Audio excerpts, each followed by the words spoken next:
August 5-ാം തീയതിയിലെ UPSC civil service എക്സാമിന് relevant ആയിട്ടുള്ള കുറച്ച് ടോപ്പിക്കുകളാണ് നമ്മൾ ഡിസ്കസ് ചെയ്യാൻ വേണ്ടി പോകുന്നതായിട്ടുള്ളത്. അതിൽ ആദ്യത്തേത് വയനാട് നടന്നിട്ടുള്ള ലാൻഡ് സ്ലൈഡിനെ ഒരു നാഷണൽ ഡിസാസ്റ്റർ ആക്കി മാറ്റണം എന്ന് കേരളം ആവശ്യപ്പെട്ടു എന്നുള്ളതാണ്. അപ്പോൾ എന്തുകൊണ്ടാണ് കേരളം ഇതിനൊരു നാഷണൽ ഡിസാസ്റ്റർ അല്ലെങ്കിൽ ദേശീയ ദുരന്തമാക്കി പ്രഖ്യാപിക്കണം എന്ന് ആവശ്യപ്പെട്ടിട്ടുള്ളതെന്ന് നമുക്ക് നോക്കാം. അതുപോലെ തന്നെ എന്താണ് ഇതുമായി ബന്ധപ്പെട്ട വിശദാംശങ്ങൾ നോക്കാം. എന്താണ് ഈ ഒരു നാഷണൽ ഡിസാസ്റ്റർ ആയതുകൊണ്ടുള്ള അല്ലെങ്കിൽ അങ്ങനെ പ്രഖ്യാപിക്കുന്നതുകൊണ്ടുള്ള അഡ്വാൻറ്റേജ് എന്നുള്ളത്. അപ്പോൾ കേരള ഗവൺമെൻറ് ആവശ്യപ്പെട്ടതെന്ന് വെച്ചാൽ വയനാട് നടന്ന ലാൻഡ് സ്ലൈഡിനെ ഒരു നാഷണൽ ഡിസാസ്റ്റർ ആയിട്ട് പ്രഖ്യാപിക്കണം എന്നാണ് ആവശ്യപ്പെട്ടത്. കാരണം വലിയ നാശനഷ്ടം ഉണ്ടായിട്ടുണ്ട്, അതുപോലെ തന്നെ ഒരുപാട് ആൾക്കാരെ കൊല്ലപ്പെടുകയും ചെയ്തിട്ടുണ്ട്. അപ്പോൾ എന്തായി നാഷണൽ ഡിസാസ്റ്റർ എന്ന് പറഞ്ഞാൽ, അതായത് ഡിസാസ്റ്റർ മാനേജ്മെൻറ്റ് ആക്ട് 2005 ഈ ഒരു നിയമപ്രകാരമാണ് ഇന്ത്യയിൽ ഇത്തരത്തിലുള്ള ഡിസാസ്റ്റേഴ്സിനെ അല്ലെങ്കിൽ ദുരന്തത്തിനെ പ്രിവെൻറ്റ് ചെയ്യാനും അതിനെ അതായത് ദുരന്തം ഉണ്ടായതിനു ശേഷമുള്ള സ്റ്റെപ്സുകളെ കുറിച്ചുള്ള കാര്യങ്ങളെക്കുറിച്ച് പറയുന്നത്. ഒരു ഡിസാസ്റ്റർ വളരെ കാറ്റാസ്ട്രോഫിക് ആണെങ്കിൽ അത് നാച്ചുറൽ ആയിക്കോട്ടെ മാൻമെയ്ഡ് ആയിക്കോട്ടെ വളരെ കാറ്റാസ്ട്രോഫിക് ആണ് അല്ലെങ്കിൽ വലിയ ഒരു ദുരന്തമാണ് ഉണ്ടാക്കുന്നതെങ്കിൽ അതിൻ്റെ ഇമ്പാക്റ്റ് മൊത്തം രാജ്യത്തിൻ്റെ തന്നെ രാജ്യത്തിൻ്റെ ഭൂരിഭാഗം പ്രദേശങ്ങൾ അല്ലെങ്കിൽ രാജ്യത്തിന് വലിയൊരു ഇമ്പാക്റ്റ് ഉണ്ടാക്കുന്നുണ്ട് എങ്കിൽ, അതായത് രാജ്യത്തിൻ്റെ ലോക്കലോ അല്ലെങ്കിൽ സ്റ്റേറ്റ് റിസോഴ്സസിനെയോ കാര്യമായിട്ട് ഇമ്പാക്റ്റ് ചെയ്യുന്നുണ്ടെങ്കിൽ അതിന് നമുക്കൊരു നാഷണൽ ഡിസാസ്റ്റർ ആയിട്ട് പ്രഖ്യാപിക്കാൻ വേണ്ടി പറ്റും. ഓർത്ത് വെക്കുക, ഒരു രാജ്യത്തിൻ്റെ വ്യൂ പോയിന്റിൽ നോക്കുമ്പോൾ വലിയ ഇമ്പാക്റ്റ് ഉണ്ടാക്കുന്ന വലിയ മാറ്റം ഉണ്ടാക്കുന്ന ഒരു വലിയ ദുരന്തമായിരിക്കണമെന്ന് ഓർത്ത് വെക്കുക. അതായത് രാജ്യത്തിൻ്റെ ഒരു ലാർജ് പ്രൊപ്പോർഷൻ ഓഫ് പോപ്പുലേഷനെ ഇത് അഫക്റ്റ് ചെയ്യണം എന്നുള്ളതാണ് ഒരു ക്രൈറ്റീരിയ ആയിട്ടുള്ളത്. അതുപോലെ തന്നെ ഇത് സബ്സ്റ്റാൻഷ്യൽ ഡാമേജ് ഉണ്ടാക്കണം ലൈഫിനും പ്രോപ്പർട്ടിക്കും അതുപോലെ തന്നെ എൻവയോൺമെൻറ്റും, അല്ലെങ്കിൽ ഇത് ഇത്തരത്തിലുള്ള ഒരു വലിയ ദുരന്തം ഉണ്ടാക്കണം. അതുപോലെ തന്നെ ഇത്തരത്തിലുള്ള ഒരു ദുരന്തത്തെ അഡ്രസ്സ് ചെയ്യാൻ അത് സ്റ്റേറ്റ് ലെവലിൽ മാത്രം നടക്കില്ല, ഒരു നാഷണൽ ലെവൽ ഇൻ്റർവെൻഷൻ ഉണ്ടാവണം. നാഷണൽ ലെവൽ സപ്പോർട്ട് ഉണ്ടെങ്കിൽ മാത്രമേ ആ ദുരന്തത്തിൽ നിന്നും പുറത്തേക്ക് കടക്കാൻ പറ്റുള്ളൂ, അല്ലെങ്കിൽ ആ ദുരന്തത്തിൻ്റെ ആഫ്റ്റർ എഫക്റ്റിൽ നിന്നും പുറത്തേക്ക് കടക്കാൻ പറ്റുള്ളൂ. ഇങ്ങനെയുള്ള ഒരു 2-3 കണ്ടീഷൻസ് മീറ്റ് ചെയ്യുമ്പോഴാണ് അതിനെ ഒരു നാഷണൽ ഡിസാസ്റ്റർ ആയിട്ട് മാറുന്നത്. അതായത് ലാർജ് പോപ്പുലേഷനെ ഇത് എഫക്റ്റ് ചെയ്യണം, അതുപോലെ തന്നെ ലൈഫിനും പ്രോപ്പർട്ടിക്കും അതുപോലെ തന്നെ എൻവയോൺമെൻറ്റിനും കാര്യമായിട്ടുള്ള ഡാമേജ് ഉണ്ടാക്കണം. അതുപോലെ തന്നെ ഈ ഒരു നാഷണൽ ലെവൽ ഇൻ്റർവെൻഷൻ ആവശ്യമാണ്, അല്ലെങ്കിൽ സ്റ്റേറ്റ് ലെവലിൽ മാത്രം അതിനെ കൈകാര്യം ചെയ്യാൻ പറ്റാത്ത സാഹചര്യമായിരിക്കണം എന്നുള്ളതാണ്. അപ്പോൾ ഇത്തരത്തിലുള്ളൊരു ഡിസാസ്റ്ററിനെ ഒരു നാഷണൽ ഡിസാസ്റ്റർ ആയിട്ട് പ്രഖ്യാപിക്കുമ്പോൾ അവിടെ സെൻട്രൽ ഗവൺമെൻറ്റിൻ്റെ ഇൻവോൾവ്മെൻറ്റ്, സെൻട്രൽ ഗവൺമെൻറ്റിൻ്റെ ബോഡീസിൻ്റെ ഇൻവോൾവ്മെൻറ്റ് വർദ്ധിക്കും എന്നുള്ളതാണ് പ്രത്യേകതയായിട്ടുള്ളത്.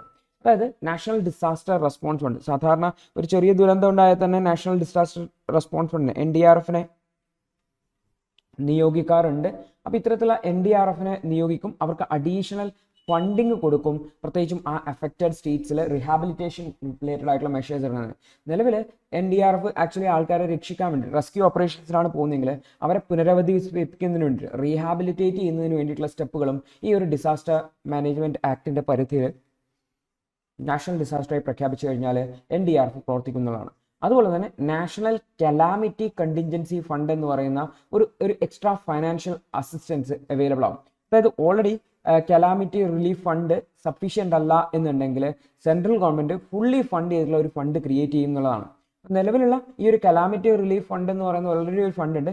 അത് ആക്ച്വലി സെൻട്രൽ ഗവൺമെൻറ്റും സ്റ്റേറ്റ് ഗവൺമെൻറ്റും തമ്മിൽ 3:1 ഷെയറിലാണ്. അതായത് സെൻട്രൽ ഗവൺമെൻറ് 75% പൈസ കൊടുക്കും, 25% സ്റ്റേറ്റ് ഗവൺമെൻറ്റുകൾ എടുക്കണം. പക്ഷേ ഈ ഒരു പൈസ തികയുന്നില്ല എന്നുണ്ടെങ്കിൽ central government national calamity contingency fund എന്ന് പറയുന്ന ഒരു ഫണ്ട് ക്രിയേറ്റ് ചെയ്തിട്ട് ആ ഫണ്ട് വഴി എന്ത് ചെയ്യും, അതിൽ നിന്ന് എക്സ്ട്രാ അലോക്കേഷൻ കിട്ടും. അതായത് സെൻട്രൽ ഗവൺമെൻറ്റിന് കൂടുതൽ ഫണ്ടുകൾ കിട്ടുന്നതാണ്. അതുപോലെ നാഷണൽ ലെവൽ റിസോഴ്സസിനെ അലോക്കേറ്റ് ചെയ്യും, സ്പെഷ്യലൈസ്ഡ് ആയിട്ടുള്ള ടീംസിനെ അലോക്കേറ്റ് ചെയ്യും, എക്യുപ്മെൻറ്റുകളെ അലോക്കേറ്റ് ചെയ്യും. അതുപോലെ ഡിസാസ്റ്റർ റെസ്പോൺസും റിക്കവറിയും സപ്പോർട്ട് ചെയ്യാൻ വേണ്ടിയിട്ടുള്ള സ്റ്റെപ്പുകൾ ഉണ്ടാവുന്നതാണ്. കൂടാതെ കൺസെഷണലായിട്ടുള്ള ലോണുകൾ ഒക്കെ സ്റ്റേറ്റ് ഗവൺമെൻറ്റുകൾക്ക് നൽകും. നിലവിലുള്ള ലോണുകൾക്ക് അധികമായിട്ട് ഈ ഒരു ഡിസാസ്റ്ററിനെ അഡ്രസ്സ് ചെയ്യാൻ വേണ്ടിയിട്ട് അല്ലെങ്കിൽ അതിൻ്റെ ഒരു ആഫ്റ്റർ ഇഫക്റ്റിനെ കുറക്കാൻ വേണ്ടിയിട്ട് കൃത്യമായിട്ടുള്ള ലോണുകൾ എടുക്കും. അതിൻ്റെ പേയ്മെൻറ്റ് വളരെ റിലീഫ്ഡ് ആയിട്ട് മെല്ലെ മെല്ലെ വളരെ ചെറിയ നോമിനലായിട്ട് ഇൻട്രസ്റ്റിൽ തിരിച്ചടക്കുന്ന രീതിയിലായിരിക്കും കൊടുക്കുന്നതായിട്ടുള്ളത്. ഈവൻ സ്റ്റേറ്റ്സിനും അതുപോലെ തന്നെ ഇൻഡിവിജ്വൽസിനും ബിസിനസ്സിനും ഉൾപ്പെടെ ഇത്തരത്തിലുള്ള ലോണുകൾ ലഭിക്കും എന്നുള്ളതാണ്. അതുപോലെ നാഷണൽ ലെവൽ എക്സ്പേർട്ടുകൾ, സ്പെഷ്യലൈസ്ഡ് ഏജൻറ്റുകൾ ഈ സപ്പോർട്ടിനെ ഈ ഒരു ഡിസാസ്റ്റർ മാനേജ്മെൻറ്റിനെ സപ്പോർട്ട് ചെയ്യാൻ വേണ്ടിയിട്ട് വരും. കാരണം ഒരു നാഷണൽ ലെവൽ ടോപ്പിക്കായി മാറും, നാഷണൽ ലെവൽ ഡിസ്കഷൻസായി മാറും. അതുപോലെ പോളിസി ഇൻ്റർവെൻഷൻസ് ഉണ്ടാവും. കൃത്യമായിട്ട് ഇവിടുത്തെ റീഹാബിലിറ്റേഷൻ മെഷേഴ്സിനെയൊക്കെ കൃത്യമായിട്ട് പ്ലാൻ ചെയ്യും. ആ ഡിസാസ്റ്ററിൻ്റെ സ്കെയിലിനെ മനസ്സിലാക്കി പ്രത്യേകിച്ച് വളരെ വേഗത്തിൽ റിക്കവറി ചെയ്യുന്നതിന് വേണ്ടിയിട്ടും റീബിൽഡ് ചെയ്യുന്നതിന് വേണ്ടിയിട്ടുള്ള മെഷേഴ്സ് അവിടെ ഉണ്ടാവും. ഇതൊരു നാഷണൽ ഡിസാസ്റ്റർ ആയിട്ട് പ്രഖ്യാപിക്കുമ്പോൾ പബ്ലിക്കിൻ്റെ കൂടുതൽ ശ്രദ്ധ ഇതിലേക്ക് വരും, പത്രങ്ങളിൽ വരും, മീഡിയ അറ്റൻഷൻ വരും. അതുവഴി കൂടുതൽ റിസോഴ്സസും കൂടുതൽ സപ്പോർട്ടുകളും, ഈവൻ നമ്മൾക്കറിയാം മുഖ്യമന്ത്രിയുടെ ദുരിതാശ്വാസ നിധിയിലേക്കൊക്കെയുള്ള സപ്പോർട്ടുകളൊക്കെ വർദ്ധിക്കും എന്നുകൂടി ഓർത്തുക. അപ്പോൾ ഓവറോൾ നോക്കിക്കഴിഞ്ഞാൽ ഈ ഒരു നാഷണൽ ഡിസാസ്റ്ററായി വന്നു കഴിഞ്ഞാൽ സെൻട്രൽ ഗവൺമെൻറ് സഹായം കൂടുതലായിട്ട് വരും. അത് ഓവറോൾ റിക്കവറിക്ക് സ്പീഡപ്പ് ചെയ്യാൻ വേണ്ടി സഹായിക്കും. അതിനു വേണ്ടിയിട്ടാണ് സ്റ്റേറ്റ് ഗവൺമെൻറ് ഇത്തരത്തിൽ അതിനെ ഒരു നാഷണൽ ഡിസാസ്റ്റർ ആക്കി മാറ്റണം എന്നുള്ള രീതിയിൽ ആവശ്യപ്പെടുന്നതെന്ന് ഓർത്തുവെക്കുക. അടുത്തൊരു വാർത്ത കോർ ഇൻഫ്രാസ്ട്രക്ചർ സെക്ടേഴ്സും അതുപോലെ ഇൻഫ്ലേഷനുമായി ബന്ധപ്പെട്ടുള്ള വിഷയങ്ങളാണ്. അപ്പോൾ എന്താ പറയുന്നത് വെച്ചാൽ, ജനറൽ ഇലക്ഷന് മുന്നേ, അതായത് ലോക്സഭാ ഇലക്ഷന് മുന്നേ നമ്മുടെ രാജ്യത്ത് ഇൻഫ്രാസ്ട്രക്ചറിൽ ഒരുപാട് ഇൻവെസ്റ്റ്മെന്റുകൾ ഉണ്ടായിട്ടുണ്ട്. അപ്പോൾ ഇലക്ഷന് ശേഷം ഗവൺമെന്റ് ആ ഇൻവെസ്റ്റ്മെന്റുകളൊക്കെ നിർത്തിവെക്കുന്ന സാഹചര്യത്തിലേക്കാണ് പോയത്. അതിലേക്കെല്ലാം ഫണ്ടിങ് കുറക്കുന്ന സാഹചര്യമാണ് പോയത്. അതുകൊണ്ടാണ് നമ്മുടെ രാജ്യത്ത് ഈ ഒരു ഇൻഡസ്ട്രിയൽ പ്രൊഡക്ഷനിൽ കുറവുണ്ടാവാൻ കാരണം എന്നുള്ള രീതിയിലാണ് എഡിറ്റോറിയൽ പറയുന്നത്. അപ്പോൾ നമുക്ക് നോക്കാം എന്താണ് ഈ ഒരു സ്ലോ ഡൗണിന് കാരണം എന്നുള്ളത്. അപ്പോൾ ജനറൽ ഇലക്ഷന് ശേഷം സെൻട്രൽ ഗവൺമെന്റ് ഇത്തരത്തിലുള്ള പബ്ലിക് വർക്കുകളിൽ അല്ലെങ്കിൽ ഗവൺമെന്റിന്റെ ഇൻഫ്രാസ്ട്രക്ചർ ഡെവലപ്മെന്റ് പ്രോജക്റ്റുകളിൽ കാര്യമായിട്ടുള്ള ഫണ്ടിങ് നടക്കുന്നില്ല, അല്ലെങ്കിൽ ആ ഫണ്ടിങ് റെഡ്യൂസ് ചെയ്തു എന്നുള്ളത് ഇൻഡസ്ട്രിയൽ പ്രൊഡക്ഷൻ കുറയാൻ കാരണമായിട്ടുണ്ട് എന്നാണ് പറയുന്നത്. അതുപോലെ തന്നെ എക്സ്ട്രീം ടെമ്പറേച്ചേഴ്സ് ആയിരുന്നു മെയ്യും ജൂണിലും ഉണ്ടായിരുന്നത്. ഇത് എക്കണോമിക് ആക്ടിവിറ്റിനെ അഫക്റ്റ് ചെയ്തിട്ടുണ്ടായിരുന്നു, പ്രത്യേകിച്ച് നോർത്ത് വെസ്റ്റേൺ ഇന്ത്യ പ്രദേശങ്ങളിൽ. അപ്പോൾ കോർ സെക്ടേഴ്സിന്റെ പെർഫോമൻസ് ജൂണിലേക്ക് നോക്കിക്കഴിഞ്ഞാൽ ഏകദേശം 20-month ലോ ആയിട്ടാണ് റിപ്പോർട്ട് ചെയ്തിട്ടുള്ളത്, 4%. റിഫൈനറി പ്രൊഡക്റ്റുകൾ 1.5% കോൺട്രാക്ട് ചെയ്തിട്ടുണ്ട്. കഴിഞ്ഞ 5 മാസത്തിലെ ഏറ്റവും താഴോട്ട് പോയിട്ടുള്ളത് റിഫൈനറി പ്രൊഡക്റ്റ് ആദ്യമായിട്ടാണ് താഴോട്ട് പോകുന്നത്. ഇലക്ട്രിസിറ്റി 3.6% കുറഞ്ഞിട്ടുണ്ട്.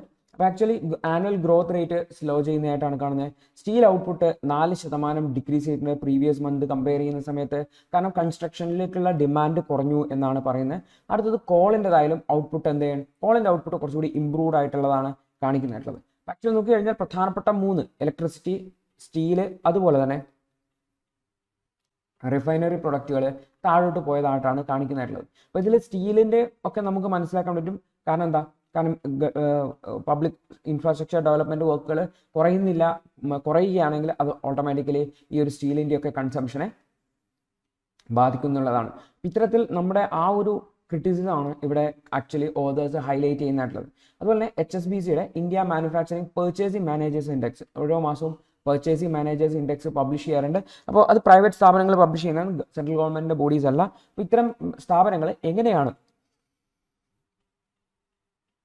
പർച്ചേസിംഗ് മാനേജേഴ്സ് എക്കണോമിനെ ഔട്ട്ലുക്ക് ചെയ്യുന്നത് എന്നാണ് നോക്കുന്നതായിട്ടുള്ളത്. അപ്പോൾ ഇത് ജൂണിൽ 58.3 ആയിരുന്നെങ്കിൽ ജൂലൈയിലേക്ക് 58.1 ആയിരുന്നു.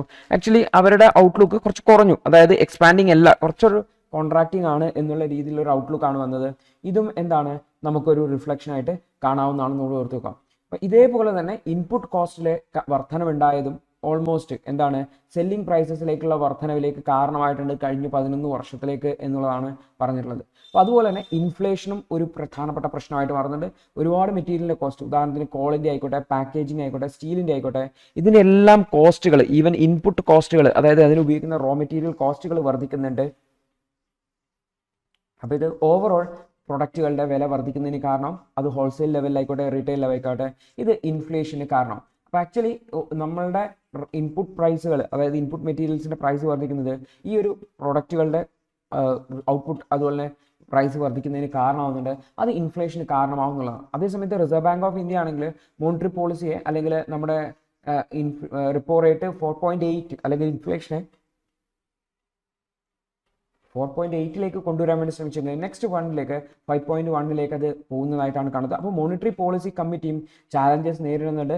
ഈ ഒരു ഇൻഫ്ലേഷനെ കൺട്രോൾ ചെയ്യുന്നതിന് പ്രൈസ് പ്രഷേഴ്സിൽ വളരെയധികം ചാലഞ്ചസ് നേരിടുന്നുണ്ട് എന്നുകൂടി ഓർത്തുക്കാം. അപ്പോൾ ഇത്തരത്തിൽ നമ്മുടെ ഇൻഡസ്ട്രിയുടെ ഒരു ഓവറോൾ ഔട്ട്ലുക്കാണ് നമ്മളിവിടെ മനസ്സിലാക്കേണ്ടതായിട്ടുള്ളത്.